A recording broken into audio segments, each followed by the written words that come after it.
Good morning to you and welcome to Penn Vicarage on this Monday morning. Hope you've had a lovely weekend. Thank you for being with us for our Bible reflection for today.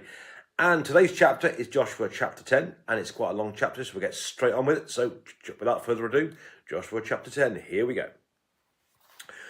When King Adoni-Zedek of Jerusalem heard how Joshua had taken Ai and had utterly destroyed it, doing to Ai and its king as he'd done to Jericho and its king, and how the inhabitants of Gibeon had made peace with Israel and were among them, he became greatly frightened, because Gibeon was a large city, like one of the royal cities, and was larger than Ai, and all its men were warriors. So King Adoni-Zedek of Jerusalem sent a message to King Hohem of Hebron, to King Piram of Jarmuth, to King Japhia of Lachish, and to King Debir of Eglon, saying, "Come up and help me. Let's attack Gibeon, for it has made peace with Joshua and with the Israelites." Then the 5 kings of the Amorites, the king of Jerusalem, the king of Hebron, the king of Jarmuth, the king of Lachish, and the king of Eglon, gathered their forces, went up with all their armies, and camped against Gibeon, and made war against it. And the Gibeonites sent to Joshua at the camp of Gilgal, saying, "Do not abandon your servants. Come up to us quickly and save us and help us, for all the kings of the Amorites who live in the hill country are gathered against us." So Joshua went up from Gilgal, he and all the fighting force with him, all the mighty warriors. The Lord said to Joshua, "Do not fear them, for I have handed them over to you. Not one of them shall stand before you." So Joshua came upon them suddenly, having marched up all night from Gilgal, and the Lord threw them into a panic before Israel, who inflicted a great slaughter on them at Gibeon, chased them away by the ascent of Beth Horon, and struck them down as far as Azekah and Makkedah. As they fled before Israel, whilst they were going down the slope of Beth Horon, the Lord threw down huge hailstones from heaven on them as far as Azekah, and they died. There were more who died because of the hailstones than the Israelites killed with the sword. On the day when the Lord gave the Amorites over to the Israelites, Joshua spoke to the Lord, and he said in the sight of Israel, "Sun, stand still at Gibeon, and moon in the valley of Ahijalon." And the sun stood still, and the moon stopped, until the nation took vengeance on their enemies.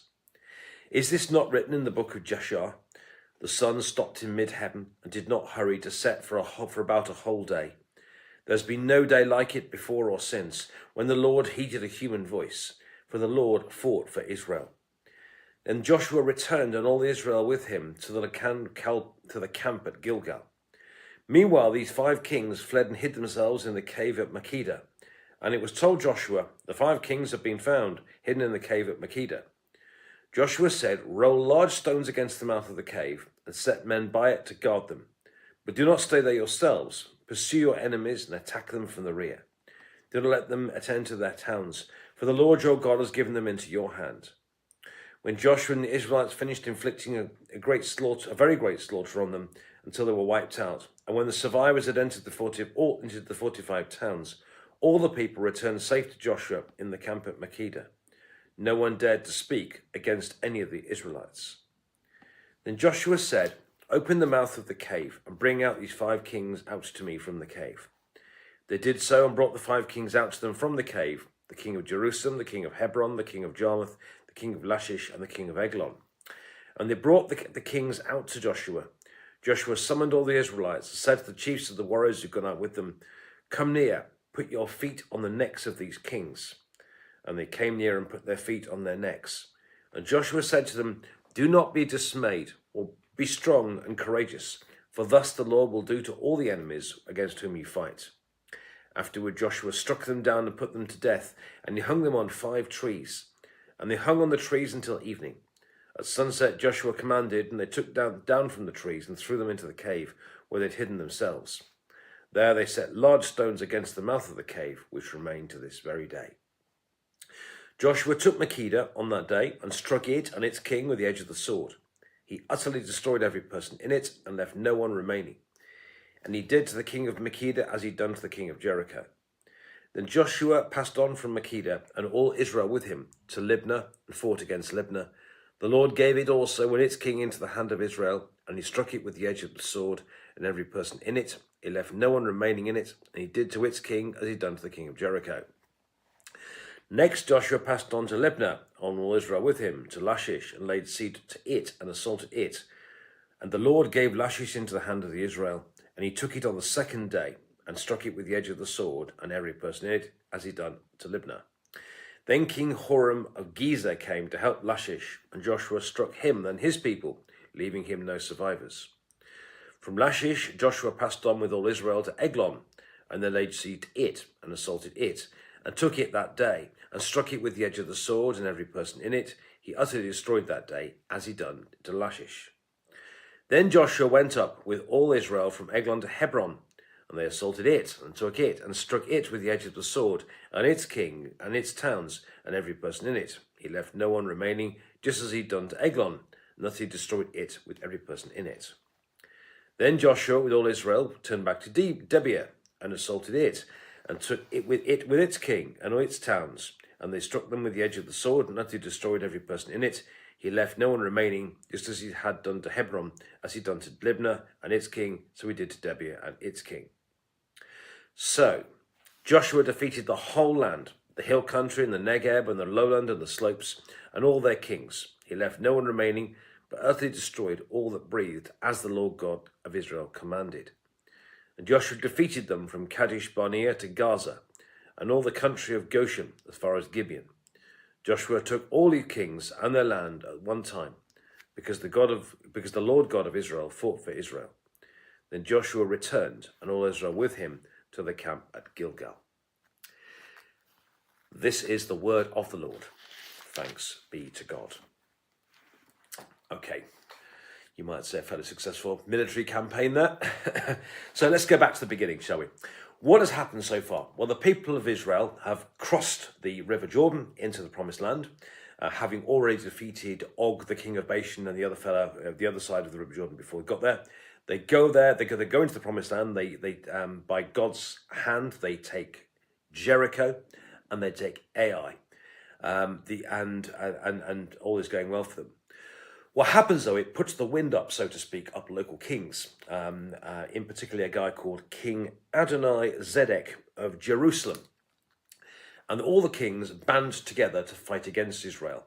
And all except the king of Gibeon, who in our previous chapter, which we found out on Friday, instead by some sort of cunning plan, pretended to be kind of poor foreigners, and Israel formed a deal with them instead. So instead of taking them and destroying them, they kind of formed a deal with them.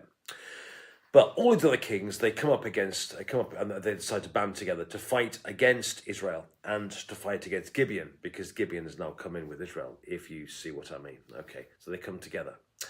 Now, what I think is quite interesting is, just to make a few points about this, is that firstly, when the Gibeonites call out to Joshua, Joshua is true to his word from the previous chapter.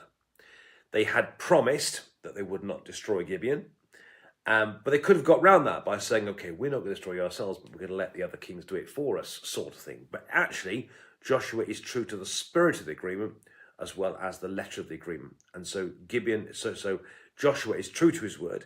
And when the Gibeonites call out to Joshua, Joshua calls and responds and listens to what they call. That's the first thing to say. Secondly, when Joshua consults God about what to do regarding Gibeon, God is faithful to Joshua too. God tells him, as he said in chapter 1, to be brave and courageous and do not be afraid, because I am with you. So notice that even though Israel had made a deal with Gibeon in the previous chapter without consulting God, they'd made a mistake, basically. They'd learned the error of their ways, and God forgave them, and God was still with them. So, in response to the other kings attacking Gibeon, Joshua is true to his word and helps Gibeon, and also God forgives Joshua on what he's done and still is with him as he does that as well. Okay, so you've got Israel being true to their word, and actually for us as Christians and as the church, we need to make sure that we are true to our word too. And notice God's faithfulness despite the fact that Israel had committed a sin in the previous chapter. So what does Joshua do? He responds with prayer and a big prayer, and we'll find out why in a minute, and action as well. So he doesn't just pray, he actually does something about it. He says he's going to, God tells him not to be afraid. So actually Joshua takes a night party out and goes and helps Gibeon as in response to what God has said. But then notice this battle takes place. And I think what the writer of Joshua is saying here is that this was God's battle. Notice that God threw the kings into panic. So that's God's action. As they went away, they were fleeing away, all these hailstones came down. Again, an act of God. It wasn't Joshua threw those hailstones down. It was clearly meant to be, you meant to see it's an act of God. And thirdly, there's this bizarre little bit where he talks about God's turned back the sun, held the sun back to make it a bit, so implying that kind of the giving God holding the sun back meant the day lasted a bit long, giving kind of more time to destroy these kings. So notice that Joshua's prayer is certainly big. It's asking God. So Joshua has the faith to pray big. But I think what it's saying here is that the battle, when it happened, it was God's battle, not Joshua's battle. Principally God's battle, because God put them into panic. God threw the hailstones down, and God made the sun slow down. What you're meant to see here is that it is God who did the work, and so they win this battle against these kings. And from there on in, once the kings have been defeated, they then go and they basically conquer the land, conquer the southern part of Israel. And that's kind of what they do. So they've gone into the promised land. The kings band against them because they're worried about who these new people are. Notice that Joshua and the Gilgalites call out, Joshua is faithful to his word in the previous chapter. Sorry, Joshua is faithful to the previous chapter. God is faithful to Joshua, even though he'd sinned in the previous chapter. Notice that Joshua not only prays big, but he also acts in faithfulness to what God's commanded him to do. And notice then, the battle then belongs to the Lord. That God puts the enemies into panic. God throws hailstones down from heaven. God makes the sun slow down. What you're meant to see here is that it is God's work. And for us as Christians today, we need to recognise that all that we do, any growth in the church, any expansion of God's kingdom, it is God's work. We simply respond to what God has told us to do, and it's God's battle. And from there in God's power, doing things God's way, they conquer the land. And in God's power, for us, with the power of the resurrected Christ in us, actually, even the sky isn't the limit for us today. Friends, complicated chapter. I hope it makes some sense, but let's walk in God's strength today. Let's be faithful to each other. Let's be faithful to people. Let's allow God to be faithful to us, allow God to forgive us. Let's act in his strength, and that way God's kingdom will come. Have a lovely day. I hope that makes some sense to you. Enjoy the rest of your day. Thanks for watching. Please share the message.